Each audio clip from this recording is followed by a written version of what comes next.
নাটোরের লালপুরে শ্রমিক সংকটে নাটোর ১ আসনের ধানের শীষের প্রার্থী ব্যারিস্টার ফারজানা শারমিন পুতুল তার কর্মী সমর্থকদের নিয়ে কৃষকদের ধান কেটে বাড়িতে পৌঁছে দিয়েছেন।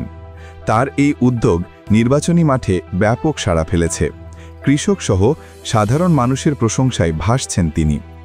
রবিবার ২৩ নভেম্বর দিনব্যাপী উপজেলার ১০টি ইউনিয়নে শ্রমিক সংকটে বিপাকে পড়া কৃষকদের জমির পাকা ধান কেটে দেন যুবদল, ছাত্রদল, কৃষক দল ও স্বেচ্ছাসেবক দলের নেতাকর্মীরা।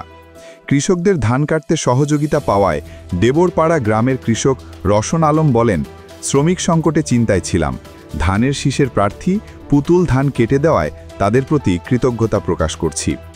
এ সময় উপস্থিত ছিলেন লালপুর উপজেলা বিএনপির সাবেক সদস্য সচিব ও উপজেলা পরিষদের সাবেক চেয়ারম্যান হারুনার রশিদ বাপ্পু, যুগ্ম আহ্বায়ক ও বিলমারিয়া ইউনিয়ন পরিষদের চেয়ারম্যান মোহাম্মদ সিদ্দিক আলী মিষ্টু, গোতালপুর পৌর বিএনপির সাবেক আহ্বায়ক ও মেয়র নজরুল ইসলাম মোল্লাম, উপজেলা যুবদলের আহ্বায়ক আব্দুস সালাম, মৎস্যজীবী দলের সদস্য সচিব রফিকুল ইসলাম রবি, লালপুর ইউনিয়ন বিএনপির সহসভাপতি হায়দার আলী বিশ্বাস, সাধারণ সম্পাদক রবিউল ইসলাম রবি, যুগ্ম সম্পাদক হাফিজুর রহমান মাস্টার, ঈশ্বরদী ইউনিয়ন পরিষদের চেয়ারম্যান মোহাম্মদ আব্দুল আজিজ রঞ্জু, লালপুর ইউপি সদস্য এমদাদুল হক, চংধুপুইল ইউনিয়ন বিএনপির সাবেক সাধারণ সম্পাদক জিল্লুর রহমান জুলহাস, আরবাব ইউনিয়ন বিএনপির সাধারণ সম্পাদক আলাল উদ্দিন, বিলমারিয়া ইউনিয়নের সাধারণ সম্পাদক আলী হোসেন, সাধারণ সম্পাদক কাজী মোহাম্মদ আলী জিন্নাহ, জেলা স্বেচ্ছাসেবক দলের সদস্য নাদিম হোসেন দোহাসহ বিএনপির বিভিন্ন সহযোগী সংগঠনের